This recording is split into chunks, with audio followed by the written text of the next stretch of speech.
This year, set a self-improvement goal, like socially dominating your friends with your superior streaming knowledge. Catch up on the hits you missed with Prime Video, from Reacher to Taylor Swift The Eras Tour extended version and The Hunger Games, The Ballad of Songbirds and Snakes. Watch everything included on Prime. Rent or buy new releases. Add on hundreds of streamers. One app, one password. Prime Video. Find your happy place.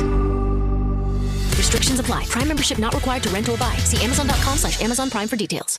Celebrity designer Jeff Lewis is back with Hollywood House Lift. I'm excited to be working with new clients. I'm not getting rid of that. I hope I never see you both again. Yeah. An all-new season. Those have to go. That has to go. From oh, wow. It's been an actual nightmare. To oh, wow. This is such an upgrade. With celebrities like Josh Duhamel, Christina Ricci, and Gina Rodriguez. Dazzle me, Jeff. It looks like Chuck E. Cheese. Stream an all-new season of Hollywood House Lift with Jeff Lewis. Now streaming on Freevee. This episode from the life of Sherlock Holmes will be transmitted to our men and women overseas by short wave and through the worldwide facilities of the Armed Forces Radio Service. Petri Wine brings you Basil Rathbone and Nigel Bruce in the new Adventures of Sherlock Holmes.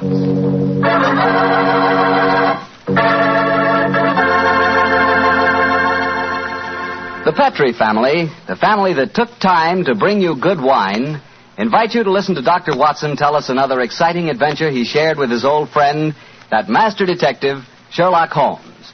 And as for me, well, I'd like to tell you that a time like right now is the perfect time for a glass of Petri California Port. After you've had a good dinner, boy, Petri Port is a real topper. That rich, deep red Petri Port is really an extraordinary wine. Even its color's different. And as for its flavor, well, it'll take a better man than me to describe that. Petri Port is a hearty wine, sure. And every other quality that you look for in a good port, you'll find in Petri Port, and then some. Try Petri Port by itself, or serve it with fruit, with nuts, or with cake. But share it with your friends, will you? Because you can serve it proudly. After all, it is a Petri wine, and that name Petri is the proudest name in the history of American wines.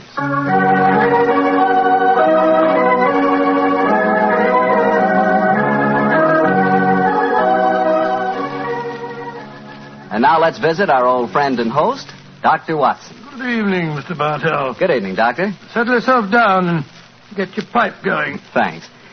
Doctor, last week you told us that tonight's story took place in the Casbah at Algiers. Yes, the Casbah. I remember it as the place of countless streets winding up and down, past colorful cafes where 100 tongues were spoken, and often a street would end in shadowy darkness which a man would be foolhardy to enter alone. Yes, Mr. Bartell, that was the Casbah that Sherlock Holmes and I knew in that winter of '99. Well, how did you happen to be out there, Doctor? Do you mind if I tell you the story from the start, Mr. Bartell? It really began on a wintry night in Baker Street at the conclusion of the strange murder in Montrevor Castle. A charming young girl sat on the sofa of our lodgings in Baker Street and talked to us. But, Mr. Holmes, you can't say you'll have nothing more to do with the My dear Miss Montrevors. Speckled, I found the true murderer of the Dowager Countess and he committed suicide. Surely the case is ended. Yes, Mr. Holmes, you found the real murderer. But now I want you to find the unfortunate young man who fled England 5 years ago when he was suspected of a crime. This is a new development, Miss Stetfield. Please tell us about it. It's Douglas Milton that I'm talking about. Oh, yes. He was the heir to the title, wasn't he? Yes, Mr. Holmes. He was a sensitive, artistic boy, and when he knew that he was under suspicion, he ran away. Mm-hmm. Of course, everyone regarded his flight as an admission of guilt. That is, until you found the real culprit, Mr. Holmes. I imagine, Miss Stetfield, that your interest in the missing boy is not entirely, shall we say, altruistic? I'm in love with him, Dr. Watson. Oh. We were engaged to be married when he ran away. Mr. Holmes, you've got to find him. He must know that his name has been cleared and that he's inherited the title. Stretfield, have you any direct news, any letter from your fiancé since he left 5 years ago? None. Any clues as to his hiding place? Only this. It's a painting I received anonymously a year after he had left. Oh. It was sent from a forwarding address in London. Here it is, Mr. Holmes. Thank you. Small oil painting. Very good one, too, sir. Yes. He's a splendid sense of composition, and his use of color is unusually brilliant.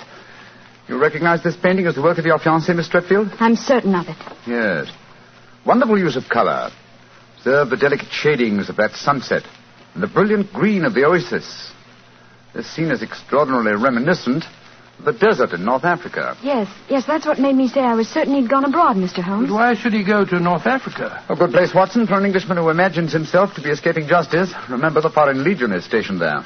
You think he might have joined the Legion, Mr. Holmes? It would seem logical. No question to ask to those who join it, and its colorful obscurity might easily appeal to a young fellow in trouble. Hello. What is it, Holmes? Quite a few grains of sand in between the canvas and the frame here. Miss Treadfield, do you mind if I pry the canvas loose? Do anything you like, Mr. Holmes, if it gives you any clue to Douglas's whereabouts. Give me your penknife, will you, Watson? Yeah. Thanks, old chap. Wait a minute. Here we are. Can you see anything? Uh-huh. Look. The word sheriff. And Elafroun are stamped here. Sheriff is probably the framer's name, and Elafroun is a town some 50 miles from Algiers. That settles it. Miss Treadfield, I accept your case. Watson and I will go to Africa and try to find your fiancé, Douglas Milton.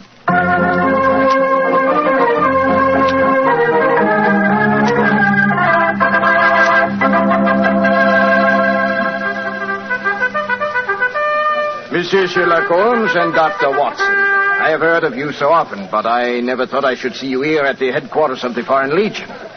What can I do for you, gentlemen? Well, Colonel de Brisson, I'm trying to trace an Englishman who has been missing during the past 4 years. I have reason to believe that he might have joined the Legion. Yeah, I shall look in my records. Let me see. 4 years ago would be 1895. If Sherlock Holmes is tracking him, then I suppose he was in trouble in his own country. If he was in trouble, he might easily have come to us. We ask no questions. 97, 96, 95.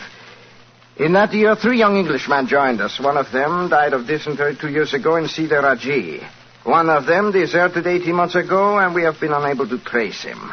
The third is my adjutant, who brought you into my office just now. And he is, I would say, about 3 inches shorter than Douglas Milton. And men do not shrink in the Foreign Legion, eh, Colonel? They do not, Monsieur Holmes. And the fellow who deserted must be our man. Unless it's the one who died of dysentery.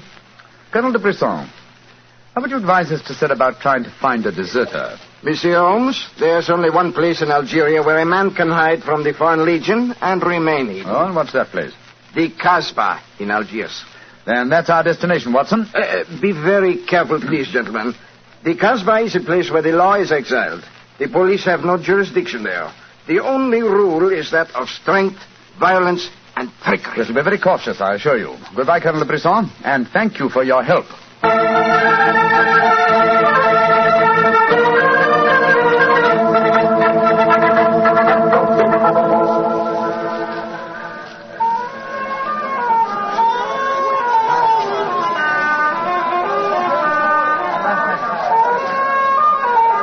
Well, I must say that I think Colonel de Brisson rather exaggerated the dangers of the Casbah. I suppose you're going to tell me this cafe is the headquarters for a dope smuggling ring or white slaving or something.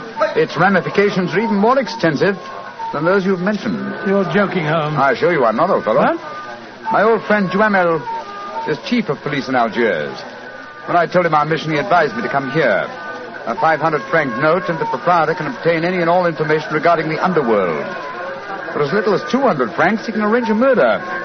So that gives you some idea of the relative values in the Casbah. Good Lord, then you've already spoken to the proprietor? Oh, yes, a charming scoundrelly fellow by the name of Rafi. I gave him 500 francs and asked him to set his underworld grapevine in motion to see whether an Englishman living in hiding here in the Casbah could be found. And I thought we'd come here for a quiet meal. Here comes Rafi now. Let's hope he has news for us. Here we are, Rafi. Come and sit down, won't you? Rafi works fast, does he not, Mr. Holmes? Your friend is... My friend knows that you're working with me. What have you found out? A drink first. The tongue of Rafi is parched. Would you have me die of thirst before I give you my news? Vermouth cassis. Rafi? You have news for me, then? But yes. Good, what is it? First, you will pay me more money, no?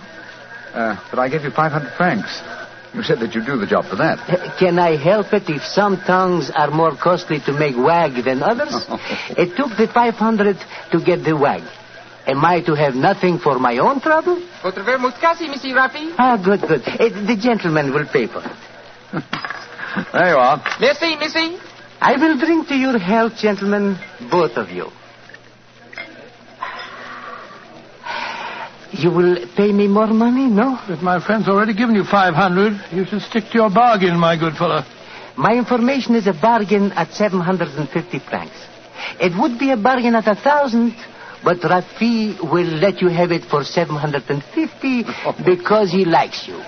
You will give it to me, no? And if I refuse? Then you get no information, and perhaps I spread news in the Casbah that makes it uncomfortable for you gentlemen to be there. Wait, Scott, this is blackmail. I get the money, no? You're a scoundrel, Rafi. Of course I'm a scoundrel. Here's your money. And information? There is an Englishman hiding here in the Casbah. I do not know his name, but he is tall and fair-haired. I cannot tell you where he lives, but if you go to the Cafe of 1,000 Sighs, you will find a girl who sings there. A girl who sings like a nightingale. Her name is Aisha, and she can lead you to your Englishman. A girl named Aisha. The Cafe of 1,000 Sighs. That is right. I would suggest that you go there in disguise. 2 well-dressed Englishmen might find themselves in trouble. For a small fee, say 200 francs, I will escort you there myself. Thank you, yes. I think we can manage by ourselves, Rafi. If your business is concluded quickly and time weighs heavy on your hands, Rafi can take you to some places of rare interest. Dancing girls that wither one's eyeballs with their beauty. For 500 francs, gentlemen... Thank you, Rafi, thank you. I have a feeling the time will not weigh heavily on our hands. Good night. You work too hard, gentlemen. You should learn how to play. Good night. On my soul, I think that fellow's the biggest blackguard I ever met. I quite agree, old chap, but he is amusing. By the way, Holmes, don't you think that when this case is finished, we might have a time on our hands? Oh, Watson, you're incorrigible. But I think... Watson. What is it? The man sitting over in the corner by himself. By Joe, yes, his face seems familiar. We've seen him before somewhere. Of course we have. His name is Oliver Leeming. We met him at the inquest on the Montrevor case. So we did. Now, what on earth do you suppose he's doing here in the Casbah? Not on a holiday, I'm sure. Mr. Oliver Leeming, if you recall, is a cousin of Douglas Milton's. The man we're searching for. If Milton were ever declared legally dead, Mr. Leeming over there would inherit the title. It looks to me as if we're not the only people in the Casbah who are searching for the missing heir. That's true, old fellow. Come on, let's go and talk to the gentleman.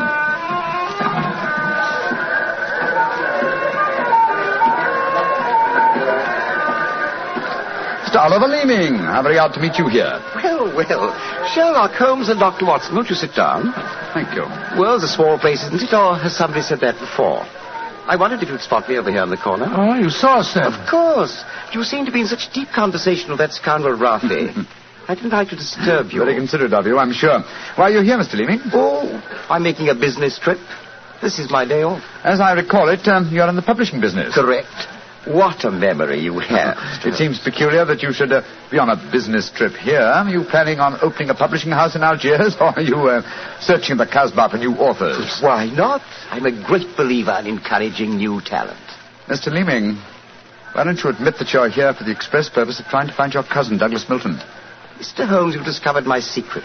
The great Sherlock Holmes and his watchdog have their eagle eyes on me. They know that I succeed to the title if Douglas Milton dies. Yes, Mr. Leeming, we know that fact. And you have fathomed my plan to find Douglas before me and kill him so that I may inherit the title. How lucky I am to meet you in the Casbah, where you cannot arrest me. Well, it's a race against time, gentlemen, but I have a head start, as you will soon find out. Goodbye, and the best of luck to you. Extraordinary fellow.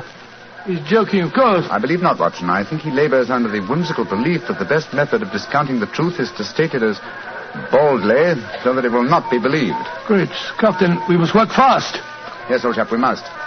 I'm sure that we're entrants in a race against death. We must get back to the hotel and into our disguises as quickly as possible. After that, we shall visit a young lady named Aisha in the Cafe of 1,000 Sighs. And I'm certain, Watson, that it will be the first time 2 men have ever entered the Casbah for the express purpose of preventing a murder.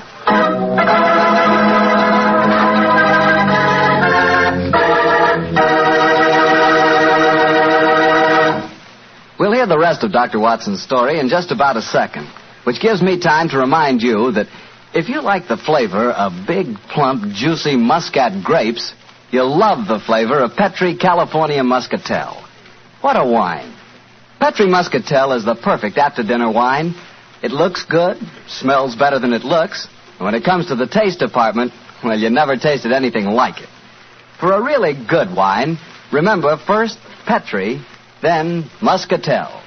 Petri Muscatel. Well, Doctor, I can hardly wait to hear what happened next.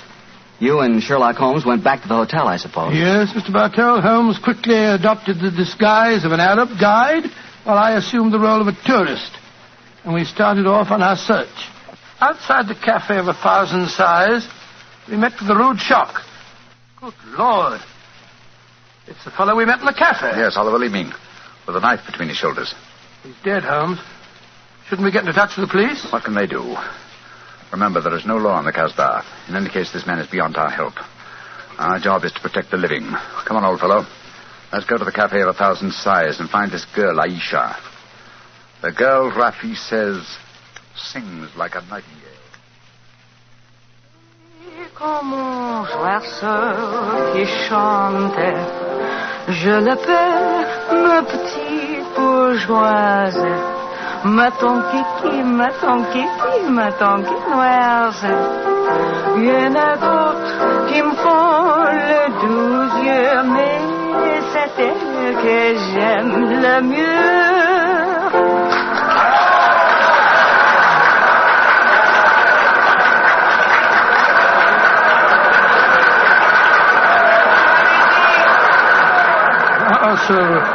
So that's the girl, Aisha. She's very beautiful. Don't forget our role of tourist and guide, old chap. Master, would wish to meet this Aisha? Very much indeed. I will see if it can be arranged, Master. Wait here for me, Watson. I'll see what I can do. Right you are, Holmes. Be careful now.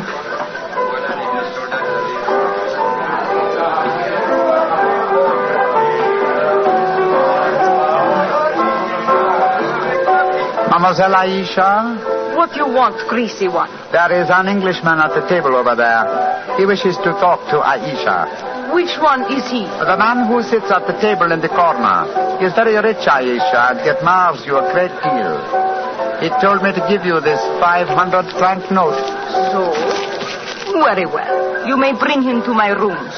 The door is at top of stairway, to the right. Good, Aisha. I fetch him. I shall be waiting.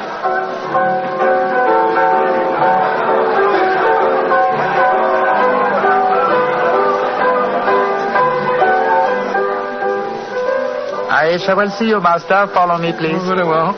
I hope you know that you're going to handle this, Holmes. Don't worry, Watson.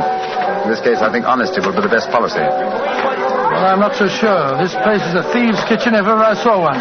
You better be careful. First door to the right at the top of the stairs. This is it. Come in. Oh, come and sit over here, Mr. Englishman. Greasy one, you may leave us. Mademoiselle, I may as well tell you at once that I am not an Arab guide. My name is Sherlock Holmes. What do you want with me? Why you trick your way in here? Don't be frightened, mademoiselle. I can explain our mission in a very few words. My friend and I have come in search of an Englishman by the name of Douglas Milton. We have good news for him. What make you think I might know of him? A gentleman by the name of Rafi suggested that you might. What is your good news for this Englishman? That he has been cleared of suspicion of murder and that he is the rightful Earl of Montrevor.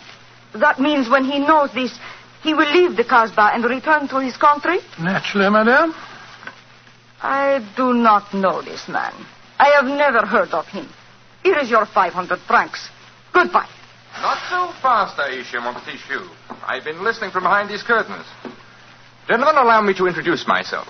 My name is Douglas Milton. Douglas Milton, we found you at last. It gives me infinite pleasure to have succeeded in my mission. How do you do, sir? This is very exciting. Yes, I think the occasion calls for a drink. What will it be, gentlemen? Well, I think a glass of port would be very nice, sir. Yes, it would be the most appropriate for toasting the new Earl of Montrevor. Splendid, splendid. Aisha, bring glasses and a bottle of port and some creme de menthe for me. You are not going to England. I will never let you leave me. Oh, stop being so melodramatic, Aisha. Please bring 2 bottles and some glasses. Very well. I am sorry. Mr. Holmes, I can't tell you how I appreciate your trouble in coming all this way to find me, but well, I must tell you at once, there's one problem that makes it difficult for me to leave this country. You see, I deserted from the Foreign Legion. Yes, we know that, my boy. In fact, that's how we first got onto your trail. I shouldn't let that fact worry you, Mr. Milton. I'm certain the British consul in Algiers can arrange to have any charges dropped against a peer of the realm. Oh, well, I never thought of that. Here are the bottles. You must excuse the glasses, gentlemen. Tumblers are hardly correct, I suppose, but... well, they won't spoil the flavor, I'm sure. 2 glasses of port and a creme de menthe for me. Only 3 glasses, Aisha? Bring a glass for yourself. I do not wish to drink. And I insist that you do. Bring a glass, Aisha. Why should I drink if you are leaving? Mr. Milton, do you know Oliver Leeming? Of course, he's my cousin. Yes, he came here half an hour ago and threatened me. Did you also know that he's lying dead in the street? Murdered? Well, yes, I did. If we went in the Casbah, I wouldn't tell you this, but Aisha stabbed him. She followed him when he left here. He killed him and then slipped back just in time to sing a song a few moments ago. Oh, you needn't look so shocked, Dr. Watson. Life is cheap in the Casbah, and Aisha is a girl of violent passion. Come on, let's drink. A toast to the new Earl of Montrevor. Oh, excuse me, sir. You took the wrong glass. You were drinking my port. Oh, silly mistake. I can't bear port.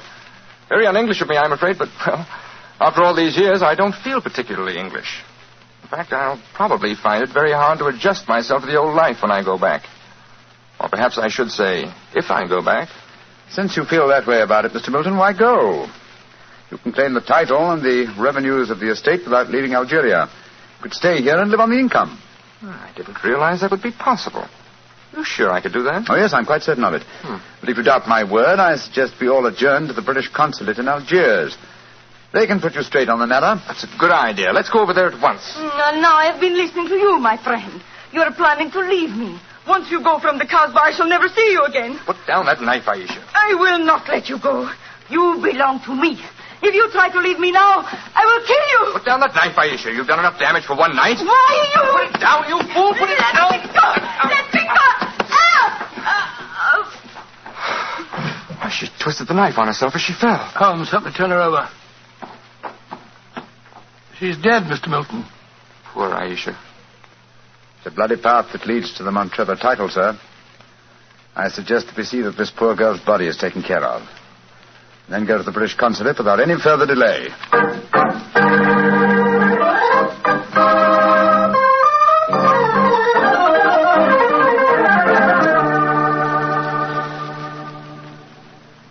Now that we're at the consulate, Mr. Milton, I suggest that you swear on oath that you are Douglas Milton, heir to the Montrevor estate. This gentleman is a commissioner of oaths. Then we can go in and see the consul. Very well. Now, raise your right hand, please, and repeat after me. I hereby solemnly swear that I am Douglas Milton, the missing heir to the Montrevor estate. I hereby swear that I am Douglas Milton, missing heir to the Montrevor estate. Thank you, sir. And now, if you'll sign the statement here, these gentlemen can witness it. There you are. Thank you, sir. And now, if you gentlemen will sign. Yes, certainly. Thank you, gentlemen. The document is now legal. Splendid. Now let's go over and see the consul. Not yet, my friend. Watson, this man is not Douglas Milton. What the devil are you talking about? There is no law in the Casbah, sir, so you cannot be punished for the 2 murders you committed there. But now that your avarice has tempted you here to Algiers, where you've been foolish enough to sign a false statement, I think we can at least settle you very nicely for desertion, false impersonation, forgery, and perjury. Holmes, what do you mean? The story should be obvious, old fellow. Oliver Leeming did track down the deserter. Recognition was uncertain after so many years, but at least it gave this gentleman the idea of impersonating the real Douglas Milton, a friend of his. You have a lively imagination, Mr. Holmes. The real Douglas Milton died of dysentery 2 years ago in Sidi El Raj. As soon as the idea of impersonating Milton was born, Leeming had to die. Your theories are very interesting, but you haven't a shred of proof. I say that I'm Douglas Milton. How are you going to prove otherwise? Very simply, my dear sir. Douglas Milton was a painter. A painter who excelled in the use of vivid colors. You, sir, suffer from the quite common malady of red-green color blindness. Less than an hour ago, you mistook a glass of port, which is red, for a glass of creme de menthe, which is green. I knew at once that you were an imposter. You're cleverer than I thought you were, Holmes. Goodbye. Here, come back. No, Watson. Don't go after him. But we can't let him escape, Holmes. Don't worry, old chap. He won't. I sent a message to Colonel de Brisson. If you go to the window, I think you'll find that the consulate is being watched. The Legion has a long memory for desertion. I don't think he'll get very far. They got him, Holmes. Shot him as he was trying to run away. A just death for him. He lived a life of violence and treachery, Watson. It's only fitting that he should die in the same manner.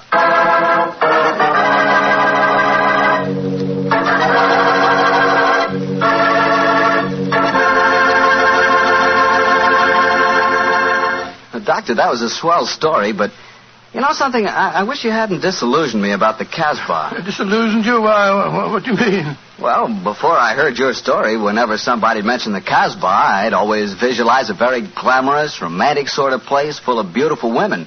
Every one of them a ringer for Hedy Lamarr. No. Yep. And I could just see myself, handsome, dashing, going up to one of those beautiful girls and whispering in my fine French accent, "Darling, you are sensational. You are lovely, gorgeous. Tell me, have you ever tried Petri wine? It's wonderful." Well, you must admit, Doctor, that is the truth. It is wonderful wine. It certainly ought to be. Incorrigible.